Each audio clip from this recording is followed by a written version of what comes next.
సంక్రాంతి అంటే పిండి వంటలు, కోడి పందాలే కాదు, గంగిరెద్దులు కూడా చాలా ప్రత్యేకంగా నిలుస్తాయి. ఇప్పుడు ఎక్కడ చూసినా వాటి హంగామానే కనిపిస్తుంది. అయితే ఓ ఊరి నిండా ఎక్కడ చూసినా గంగిరెద్దులే కనిపిస్తాయి.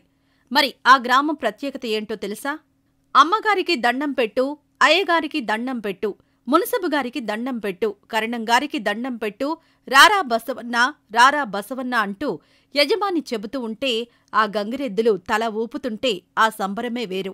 సాధారణంగా సంక్రాంతి అంటే పిండి వంటలు, రంగవల్లులు, హరిదాసులు, గొబ్బెమ్మలు, కోడిపందాలు, ఎడ్ల పోటీలే కాదు, గంగిరెద్దుల సందడి, డూడు బసవన్నల విన్యాసాలతో సందడిగా మారుతుంది.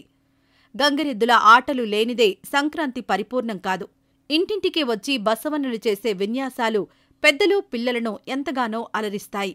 యజమాని సలాం చేయమంటే కాలు పైకెత్తి సలాం చేయడం, ఆడించేవాడు వెల్లకిలా పడుకొని తన గుండెల మీద గంగిరెద్దు ముందు 2 కాళ్లను, తొడల మీద వెనుక కాళ్లను పెట్టించుకుని ఊపడం, ఇలా ఎన్నో విద్యల్ని ప్రదర్శించే గంగిరెద్దులు సంక్రాంతి సమయంలో గ్రామాలలో తిరుగుతూ సరదాగా ఆడుతుంటే ఆ దృశ్యాలే మనసుకు ఎంతో ఆహ్లాదాన్ని కలిగిస్తాయి. మకర సంక్రాంతి పూట పూర్వీకులకు నైవేద్య సమర్పణ ఆనవాయితీ. కాని ఇంటి ముందు ఓ పెద్దాయన వారి పేర్లను వీధంతా వినపడేలా లయబద్ధంగా పాడి అమ్మగారికి దండం పెట్టు, అయ్యవారికి దండం పెట్టు అంటుంటే అది అసలైన నివాళి. ఇలాంటి గంగిరెద్దుల కళకు, సందడి సిక్కోలు బతుకులో ఒక భాగం. దశాబ్దాలుగా వందలాది మంది ఆ అరుదైన కళను పరిరక్షిస్తున్నారు. అలాంటి ఓ గ్రామమే బైరి సారంగాపురం. శ్రీకాకుళం జిల్లాలోని మందస మండలంలోని బైరి సారంగాపురం గంగిరెద్దుల ఆటకు ప్రసిద్ధి. అనాదిగా సంచార జీవులు కావడంతో ఓ శాశ్వత చిరునామా కోసం వెతుకుతుంటే వారికి దొరికిన ఒకానొక ఊరు మందస మండలంలోని బైరి సారంగాపురం. 60 ఏళ్ల కిందట వలస వచ్చి గుడిసెలు వేసుకుని బతుకులు ప్రారంభించిన ఆ కళాకారులు ఇప్పుడు సిక్కోలు కళా జీవన స్రవంతిలో ఓ భాగం. అరుదైన, అంతరించిపోతున్న గంగిరెద్దుల కళను బతికిస్తున్న ఈ గంగిరెద్దుల వారు సంక్రాంతి సీజన్లో ప్రతి ఇంటికి వచ్చే అతిథులు. గంగిరెద్దులకు శిక్షణ ఇవ్వడం, వాటిని ఊరూరా తిప్పడం చాలా ఆసక్తికరం. సాధారణంగా గ్రామాల్లో భక్తులు సింహాద్రి అప్పన్నను మొక్కుకుని తమ పశువుల శాలలో పుట్టిన దూడలను కాని, లేదంటే కొనుగోలు చేసి కాని ఈ గంగిరెద్దుల వారికి అందజేస్తారు. వీరు ఆ మూగ జీవాలను బాగా మచ్చిక చేసుకుని ఎంతో శ్రమించి ప్రత్యేక శిక్షణ ఇస్తారు. తాము చెప్పినట్లు వినేలా సిద్ధం చేస్తారు. తవుడు, ఉలవలు, నువ్వులు, తెలగపిండి, పెసర, మినప పొట్టు తదితర వాటితో దాణా ఇచ్చి ముందుగా 6 నెలల పాటు ప్రతిరోజూ శిక్షణ ఇస్తారు. సంక్రాంతికి ముందు 4 నెలలు ఉందనగా గ్రామాల నుండి బయలుదేరుతారు.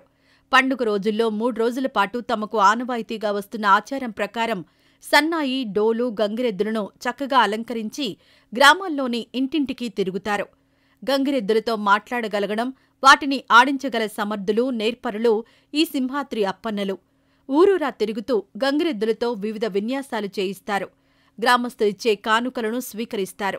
ఇలాంటి ప్రాచీన జానపద కళారూపం, తెలుగు సంప్రదాయాలకు ప్రతీక అయిన గంగిరెద్దుల కళ బ్రతికిస్తున్నవారు రాను రాను తగ్గిపోతున్నారు.